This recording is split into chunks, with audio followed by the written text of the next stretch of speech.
You're seeing us for the first time. Yes, this is our brand new addition to the Yap Sesh, where we touch on things we didn't have time to do in our regularly scheduled program. For those that don't know, I'm Big Ant, that's Ricky T, that's Smitty, and this is the mini sesh. The Celtics played the Denver Nuggets at 10 o'clock last night. Jaylen Brown led the way for the Celtics with 23 points, 11 rebounds, and 4 assists. And Nikola Jokic led the way for the Nuggets with 30 points, 12 rebounds, and 6 assists. The Celtics did fail to reach 40 wins before 20 losses, not officially deeming they're not contenders, but according to the 40-20 rule dedicated by legendary head coach Phil Jackson, true contenders must win 40 games before losing 20. Historically, only 4 teams have won the title not following this rule. This year could be one of those, especially with the wild card that is Jason Tatum.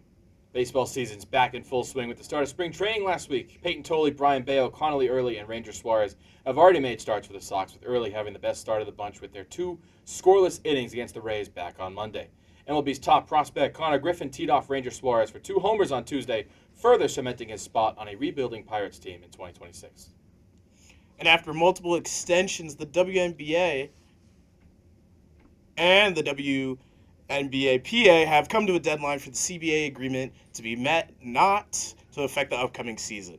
According to ESPN insider Alexa Philippou on X, the cutoff point will be March 10th. Along with this, the WNBA still needs to hold a 2-team expansion draft and hold free agency for 80% of the league. The demands that the players have is the Supermax to be moved from $250K to $2.5 million, octuple the salary cap to $12.5 million. The players would also receive around 30% of the gross revenue of the WNBA, since it is the first year the league has made enough money to introduce revenue sharing.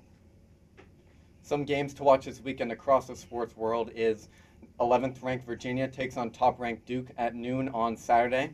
Second ranked Arizona rematches with number 14 ranked Kansas also on Saturday at 4 p.m. And the NFL Combine continues throughout the weekend with every position but D-line, linebackers, and place kickers having finished their Combine on Friday. The other positions will be going through the usual Combine drills.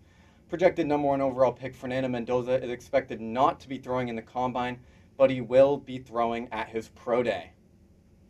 Sunday's show will feature Celtics updates along with the second rendition of What Did You See Online This Week, where Richard will tell us what he saw online that made him stop and ponder. A lot to get to this next episode, so you do not want to miss it. Sunday. Oh.